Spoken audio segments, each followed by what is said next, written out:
Hi guys, welcome back to my channel. If you are new here, my name is Treneediann. Today we're talking all about my Oura ring and how I use it to track my cycle and my fertility. I've been off hormonal birth control for 3 years now, and I've been using the Oura ring to track my cycle for the past 6 months. So I figured it was time to finally give you guys the good, the bad, everything I love about it, everything I hate about it, and if it's worth spending the hefty price on this Oura ring. So let's get into it. Backtrack a little bit, my birth control experience and why I'm not on birth control anymore. So I was on hormonal birth control for 8 years. I started on the pill and I took that for, I want to say, the first 6 years, and then I switched to the Nexplanon that goes in your arm.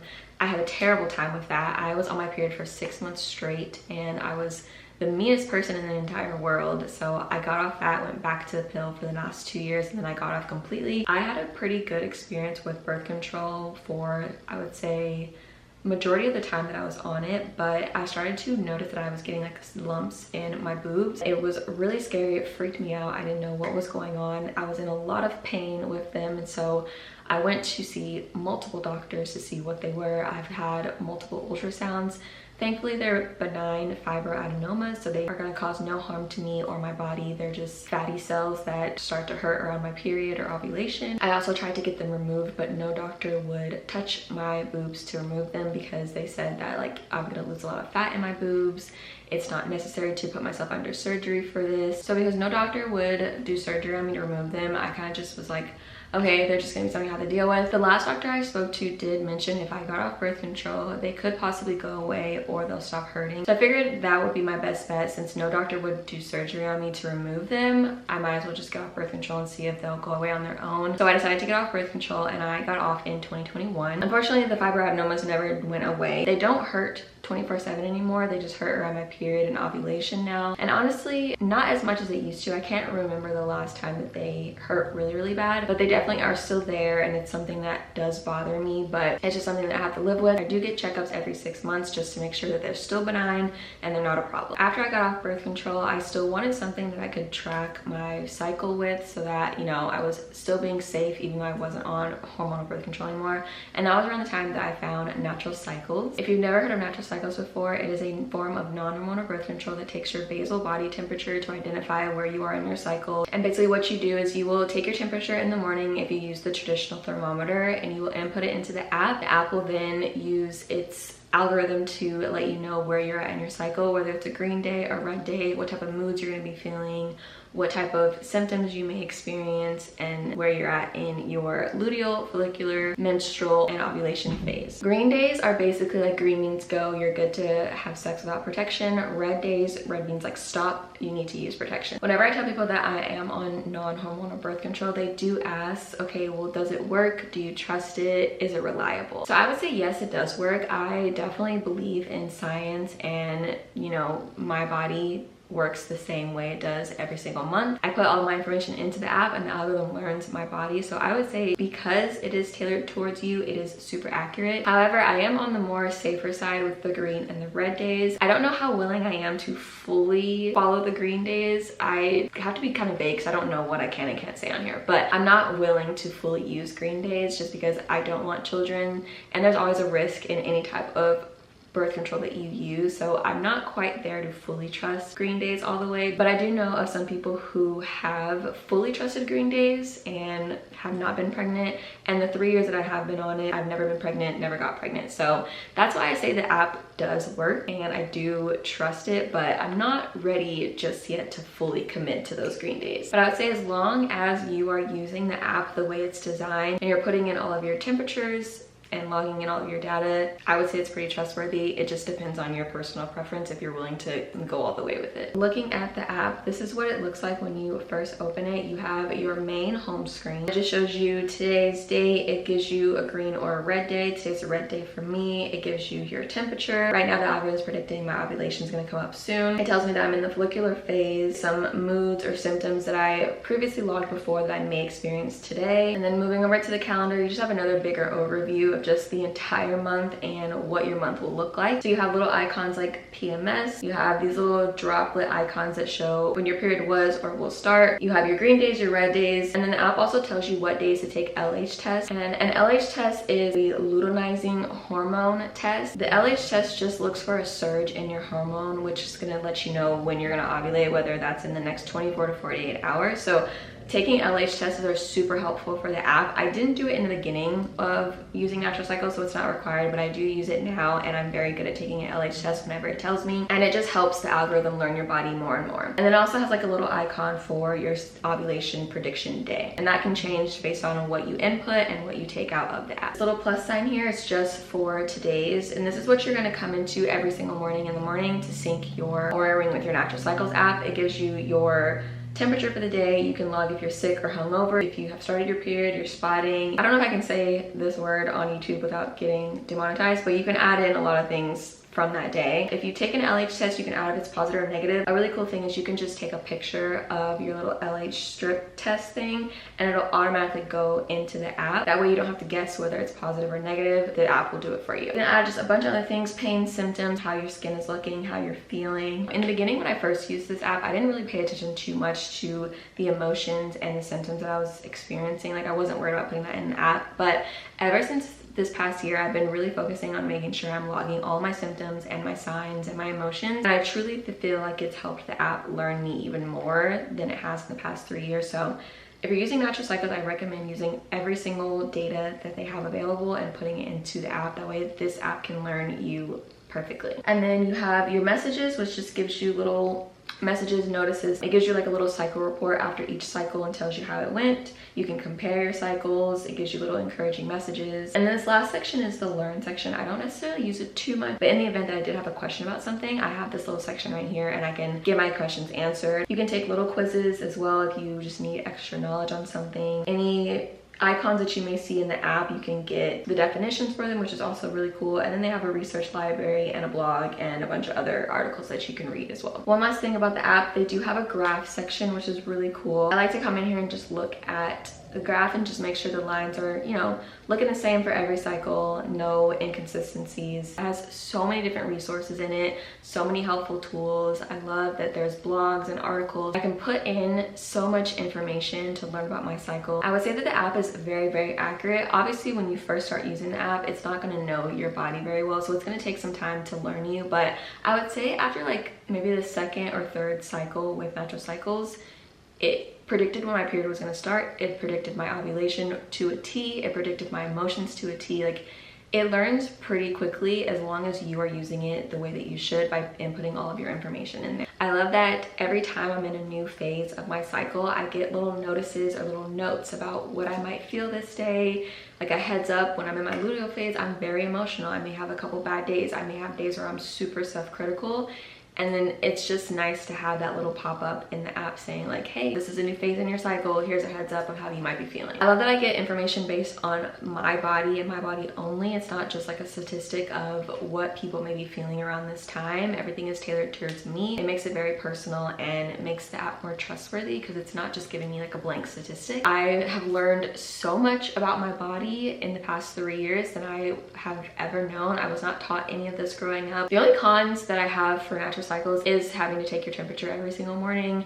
Before I got the Oura Ring, I had to take my temperature with thermometers, which look like this. I still have mine. I had to take my temperature every morning with these things, and it just got very frustrating because some days I would forget to take it. You have to take your temperature as soon as you wake up in the morning. Like, you do not get out of that bed before you take your temperature. You literally have to turn it on, wait for it to load up, take your temperature, wait for it to calculate your temperature, take it out and put it into your app. Like, I wake up some mornings and I have to pee right away, so I don't have time to be sitting here waiting for this thermometer to work. But that's really the only bad thing I have to say about Natural Cycles. Other than that, I've had no issues. Their customer service has been great. Their return service has been great. I've had to return one of my thermometers because it broke. They fixed it within 2 days. Those are the only two cons I had about it. But that's where the Oura Ring came in, because I no longer had to take my temperature every morning. It does it for me automatically. So I was super excited when Natural Cycles and Oura Ring paired together. So if you've never heard of the Oura Ring, it is a smart ring that monitors your sleep, your heart rate, blood oxygen levels, and some activity tracking. It's super comfortable, super sleek. You barely even notice that it's there. When I first started researching and hearing about the Oura Ring, a lot of people said that they used it to replace their Apple Watch, which is great for me because I wear my Apple Watch every single day to work out, but I didn't want to wear it 24/7 because it's not the cutest Apple Watch. It's kind of bulky. It doesn't go well with all of my outfits, so it just wasn't something that I wanted to wear every single day, and I couldn't find the perfect watch band that would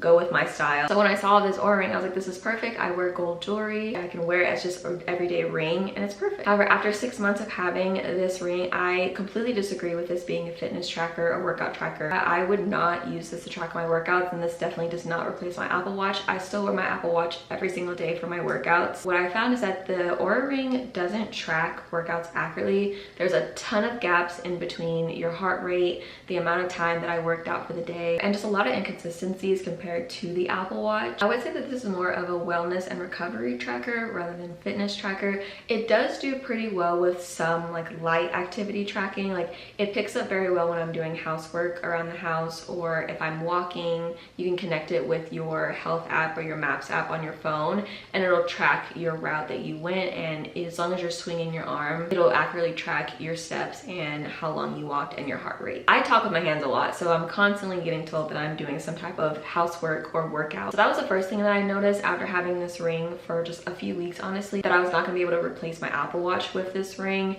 It's unfortunate because that's the majority of the reason why I bought it, was to replace my Apple Watch, but it's okay. Like I said, I only wear my Apple Watch to work out and then I take it off, and everything else I just keep this ring on. Okay, so this is what the app looks like when you open it. It does look a little bit different when you first wake up in the morning to about midday. Right now, you're just gonna get the activity section, but in the morning, you're gonna see sleep and your readiness score. But you have your activity for the day. You have your daytime stress here, which I've learned since having Oura that I'm a very stressful person. You have your heart rate section, heart rate variability, which I don't know too much about. And then down here, you can see my readiness score and my sleep score for the day. You also have a section for cycle insights that I don't pay attention to because I use Natural Cycles. And then your resilience score, body clock, bedtime, and then you have some articles that you can read as well. And then down here at the bottom, you'll see it breaks down every single category. So readiness, sleep, activity, and resilience, just to give you a little bit more insight on all of that. Readiness is really interesting to me. Some days it'll say that I'm really good, I've recovered well, but I feel like absolute crap in the morning. And other days it says that I am not good, I should rest, and I feel great. So I don't really know how it tracks too much. Ignore how crap sleep I get all the time. I am not the best sleeper, honestly. I don't go to bed on time and I wake up pretty early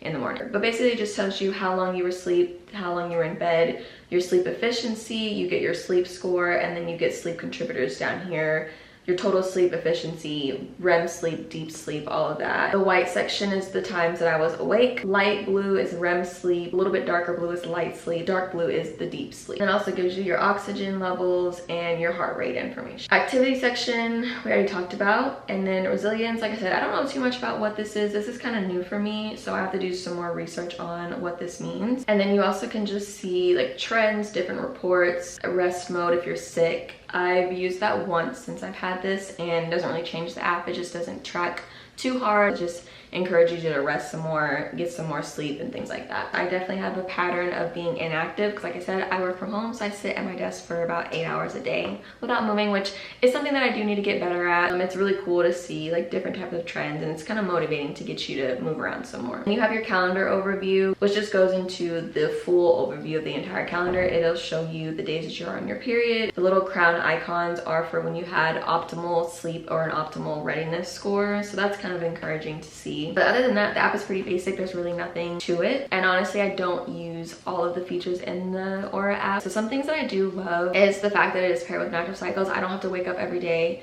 take my temperature with that thermometer. I literally just wake up in the morning, I open my Natural Cycles app, I click sync with Oura, it goes over to Oura and it pulls all the information over to Natural Cycles, and I can go on about my day. And another thing is, if I forget to press that sync button in the morning, I can do it in the middle of the day and it'll still pull all of my information from Oura from that morning and put it into the Natural Cycles app. So the days of being stressed about forgetting to take my temperature are gone. I love the look of it. I think I've said this many times, but it just goes very well with all of my jewelry and and it just looks just like another one of my rings. So it's very sleek, it's very comfortable. At first I thought it was gonna be really bulky because it is a kind of a big ring, but after a while, after wearing it, you kind of don't even notice that it's there. You just forget, it just becomes another ring on my finger. With the sleep tracker, it has encouraged me to focus more on how well I'm sleeping and my nighttime routine. It's encouraged me to go to bed sooner. It's encouraged me to stay off my phone instead of scrolling through TikTok all night, because they say that lessening your screen time right before bed helps you get better sleep, which I can agree with. I fall asleep much faster not being on my phone, and I feel like I get a better quality of sleep. I may not sleep very long like the app wants me to, but I feel like my quality of sleep has gotten 10 times better since I've paid more attention to the sleep aspects. Like I mentioned, I sit at my desk for 8 hours out of the day, so it does send me little reminders to stand up, walk around every now and then, which I do like. It gets me away from my desk, gives me a little break throughout the day. It also has a pretty good battery life. It does last me a full week, and it only takes 30 minutes to charge. I will usually take it off when I go take a shower, and by the time I've showered, dressed, got ready, it's usually done charging, which is about 30 minutes. So let's talk about some of the cons of the Oura ring. First of all, the price. It is very, very expensive. I know that you can get a cheaper ring, but for the stuff that you get within the app versus the price of what you pay for it, it honestly isn't worth it to me to pay that much money for it. And then on top of the hefty fee that you pay just to get the ring, you also have to pay a $5 monthly subscription fee, which I just don't understand, because I've already paid a lot of money just to get the ring itself. Why am I paying $5 a month on top of it? It is definitely my fault that I spent so much money on my ring, so definitely take that with a grain of salt, but it is an expensive ring, so I just don't think we should pay an extra $5 every month for it. When you wake up in the morning and you are syncing your natural cycles to your Oura ring, the app takes a while to update and sync in all the information. I do understand that it's two apps trying to work together, but it's pretty slow, and I thought maybe my Oura ring or my app was a little laggy, but after looking up a couple other reviews, a lot of people complain about how slow it is. So it's not just me, it just is the software. And that could just be me being picky and impatient, but that is something that I noticed, so I figured I would share that here as well. The sizing for these rings is terrible. I am a size 4.5 in my normal rings, and they say to go up 2 sizes from your normal ring to get your Oura ring size. So that would be a 6.5 for me. And they do send you a sizing kit so that you can try on all the sizes and get the right size for you. So when I got the sizing kit, I tried on the 6. It fit, but it was too tight, and they recommend that you wear it for 2 to 3 days to just see how your fingers fluctuate. I tried on the 6 and it fit perfectly when I was cold, but the moment that my fingers would swell up or overnight, it was so tight to the point where my finger was swollen and it was hard to get off my finger, and it was a little scary. I decided to go to a 7, and the 7 fits me well in the summer months when I'm hot and my fingers are swollen, but in the winter months, this ring does not fit me. It's constantly sliding around my finger, it's constantly spinning. Hopefully in the future they add half sizes and I can get a new one, but for now the 7 is what I decided to go with, and it definitely fits, like I said, in the summer months. Like right now, my fingers are a little bit more swollen, so it fits me perfectly, but in the winter months, I do have to wear it on my middle finger. The last thing I can say about this ring is that it does scratch very, very easily. I don't know if it's like a cheap material that they use, or because I wear it to work out, it scratches against the barbell and dumbbells, but I just don't think that this should be scratching as easily as it does. In 6 months, and I have a lot of little tiny scratches on it, so that's very frustrating considering that it is just not as durable and long lasting as it's supposed to be. I do still wear it now during my workouts because it's already scratched and there's nothing I can do about it. So moving on to how much all of this costs. So for Natural Cycles, it is $119 a year. It is HSA reimbursable, and you can also submit it to your insurance for a refund. I haven't done that yet just because I always keep forgetting. I do know that if you sign up using the yearly subscription, you do get a free thermometer, but if you do the monthly subscription, I believe you have to pay for the thermometer. I do have a referral link that does not really help me in any way. Like I don't make any money from it. It's literally just to help you guys, but you get 20% off your subscription, and you also get a free thermometer. LH tests aren't required for you to use Natural Cycles, but since I did mention it earlier, I wanted to share the cost of that. They do have an option that you can order it through the Natural Cycles app. I believe they're $24.99, but you can also get them on Amazon for $22, and you can set up like a monthly subscription. I have mine set up where I get it every 3 months delivered to my house, so so you can save a little bit of money by going through Amazon. As far as the Oura ring and how much that costs, it solely depends on your ring that you get. They have two types of rings that you can choose from. It starts at $299 and goes all the way up to $500. So the cheapest one I believe is the silver heritage ring, and then the most expensive one I believe is the rose gold horizon ring. I have the horizon ring but in gold, so I believe that's a step down from the rose gold one. The only difference between the heritage and the horizon is the horizon has like a little flat top here, and the horizon has no flat top, and it's just circle and more like sleek looking. So yeah, the price that you pay is really going to depend on the type of ring that you get. I wanted a specific look. I only wear gold jewelry. I don't like mixing metals, so I wanted the gold one. Looking back, I could have easily gotten the heritage one with the flat top in gold, but I was influenced by social media and saw everybody having this like sleek looking ring, so that's the one that I went with. But the heritage one is perfectly fine. It's just as cute, just has a flat top. So in total for my ring, which includes taxes, warranty, shipping, all of that, I paid $574.39. So I spent a lot of money on a ring for me not to be blown away by it. If you do want to use the Oura ring and Natural Cycles together, I do believe that once you sign up with Natural Cycles, you will get a $40 off coupon to use on the Oura ring, so that will save you some more money as well. I did use the coupon and still ended up spending a lot of money, but I do still recommend using that coupon because you have to save money any way you can. And then again, you have that $5 monthly fee for the Oura ring. It all is pretty expensive. Thankfully, I only have to pay for Natural Cycles once every year, so I honestly forget that I have to pay for it. I just make sure I budget for it that 1 month. Like I said, I'm gonna remember to send it over to my insurance so I can get it reimbursed, or just use my HSA. The Oura ring is gonna be the most expensive part of this, and it's gonna be the most for monthly. So if I were to start over and go back, would I buy it again, or would I recommend it to anyone? Yes, I would still recommend it, even though I do have my gripes about the Oura ring itself. I still do mainly use it for tracking my cycle and my period. I'm very lazy. I did not enjoy having to take my temperature every morning. Could I have continued to do it? Yes, but I wanted something that was easier for me. That's why I still recommend getting an Oura ring, but just to be aware of the price point and be aware of what the app looks like. I also do like that it makes me more aware of my sleep and my daily routine, but I cannot stress enough that I would just recommend getting the cheapest option that you possibly can. Now, if you have